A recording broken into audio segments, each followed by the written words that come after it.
Supreme কোর্টের যে নির্দেশ, সেই নির্দেশ মুখ্যমন্ত্রী মমতা বন্দ্যোপাধ্যায় কার্যকর না করার পরে আবারও ক্ষোভ উগরে দিয়েছেন সংগ্রামী যৌথ মঞ্চের পক্ষ থেকে বিভিন্ন সরকারি কর্মচারীরা, এবং সেই দাবিতেই কিন্তু তারা আজকে আবারও পথে নেমেছেন। এবং তাদের যে মূল দাবি, এই যে বকেয়া ডিএ রয়ে গিয়েছে, সেই যে ক্ষোভ, তাদের ক্ষোভ কিন্তু এখনো নিরসন হয়নি। সেই উদ্দেশ্যেই তারা আজকে কালীঘাট অভিযানের ডাক দিয়েছিলেন, এবং দেখতে পাওয়া গেছিল যে তারা রাস্তায় বসে পড়ে বিক্ষোভ প্রদর্শন করেছেন। এবং তার কিছুক্ষণ আগে ডরিনা ক্রসিং ক্রস করে তারা যখন ধর্মতলার অভিমুখে, মানে হাজরার অভিমুখে রওনা দিচ্ছিল, তখন কিন্তু একেবারে পুলিশি ব্যারিকেড দিয়ে তাদের প্রতিহত করা হয়। এবং তার পরবর্তীতে তারা বলেন যে ডিসি সেন্ট্রাল যখন আসেন, এবং তখন তারা সমঝোতায় আসেন এবং বলেন যে তারা কথা বলতে চান। তার কিছুক্ষণ পরে ডিসি সেন্ট্রাল জানান যে আমি পরামর্শ করে আপনাদের জানাচ্ছি। কিন্তু সেই পরামর্শের পরে তিনি যখন আবারও যারা বিক্ষোভকারী তাদের মুখোমুখি হলেন, তখন কিন্তু একেবারে আবারও নঙ্গর্থক একটি যে পরিবেশ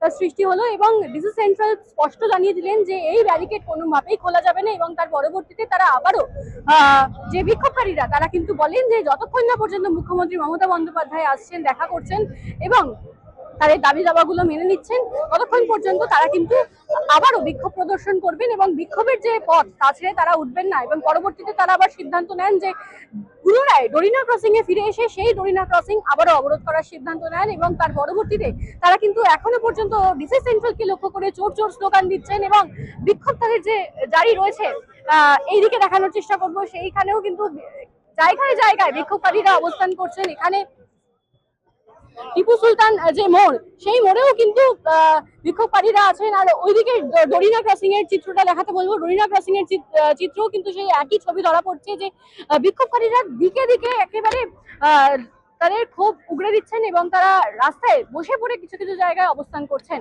ক্যামেরায় হিমাদ্রি ব্যানার্জির সাথে দিশা মুকুটির report, vision plus news, Kolkata. দাদা, আজকে আপনারা কালীঘাট মন্দিরে পুজো দিতে যাচ্ছেন, দিয়ে মিলছে না, কিন্তু কালীঘাট মন্দিরে পুজো দিতে যাওয়ার যে আপনাদের উদ্দেশ্য, সেটা ঠিক কি বিষয়?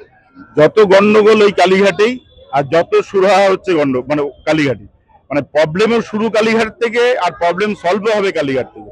তাই আজকে আমাদের অভিমুখ হবে ডিএর দাবিতে, বিভিন্ন সরকারি যে পাচ্ছে তার অস্থায়ী কর্মচারীদের তাদের নিয়োগের ব্যাপারে, তাদের স্থায়ীকরণের ব্যাপারে, এবং শূন্য পদ, রাজ্যের যে প্রায় 5 লক্ষ থেকে 6 লক্ষ শূন্য পদ, বিভিন্ন স্কুলে বাচ্চাদের পড়াশোনা হচ্ছে না, হসপিটালে ডাক্তার নেই, নার্স নেই, এর জন্য শূন্য পদে 1,500 টাকা ভাতা নয়, আমরা চাই 30,000 টাকার চাকরি। এবং সরকারের সেই আর্থিক ক্ষমতা আছে, কিন্তু সরকার দিচ্ছে না। এই দাবিতে 2-3টি মঞ্চ, সংগ্রামী যৌথ মঞ্চ এবং সরকারি কর্মচারী পরিষদ, আজকে রাজ্যের বলতে গেলে মূল যে সব কটি সংগঠন, আমরা এটা ঐতিহাসিক হতে যাচ্ছে। পশ্চিমবঙ্গে আজ পর্যন্ত কোনোদিন বাম ডান মানে সব ধরনের মানে কর্মচারী সংগঠন একত্রিত নামেনি, এই প্রথম নামতে চলছে। এটা সংগ্রামী যৌথ মঞ্চের উদ্যোগে। এবং আজকে ওনাকে আমরা বুঝিয়ে দিতে চাই, আমরাও ভোটার, আমাদেরও 48 লাখ ভোট আছে। 12 লাখ কর্মচারী, শিক্ষক এবং অবসরপ্রাপ্ত কর্মচারী নিয়ে 12 লাখ, 4টে করে ভোট হলে 48 লাখ আমাদেরও ভোট আছে। এবং এটা আমাদের হকের টাকা, এবং সুপ্রিম কোর্ট থেকে আমরা এই অর্ডার পেয়েছি, অতএব এই আমাদের মানতে হবে। সরকারের কোনো রকম আর্থিক অবস্থা কিছু খারাপ নেই, যথেষ্ট আর্থিক অবস্থা ভালো আছে, এই কারণেই দান করছে, এই কারণেই আমাদের এই মিছিল আগামী দিনে একটা ঐতিহাসিক হতে যাচ্ছে।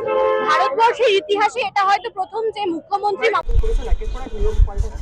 এখন বলছে বাইরের দেশের জজদেরকেও কাজে লাগানো যাবে, কি বলবেন এই বিষয়ে? শুনেন, ভারতবর্ষের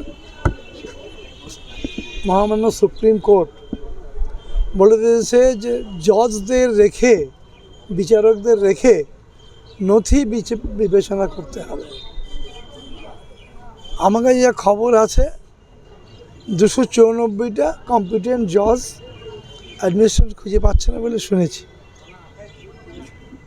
এখন সেক্ষেত্রে কি সিদ্ধান্ত নেবে রাজ্য সরকার জানি না, এ নিয়ে আমাকে মন্তব্য করব না। কিন্তু জজরা জজই বলে আমি মনে করি, জজরা বিচারকরা নিশ্চয়ই সঠিক। আর নির্বাচন কমিশনের কথা আর বলবেন না। নির্বাচন কমিশন ভারতবর্ষে অগণতান্ত্রিক পদ্ধতিতে ভোটার লিস্টটা বাদ দেওয়ার চেষ্টা করছে। এর তীব্র প্রতিবাদ আমরা করছি। বাংলার মাননীয় মুখ্যমন্ত্রী সর্বোচ্চ আদালতে নিজে সওয়াল করেছেন এবং তার সাওয়ালের পক্ষে অনেক রায় সুপ্রিম কোর্ট দিয়েছে, তার ইমপ্লিমেন্ট হচ্ছে।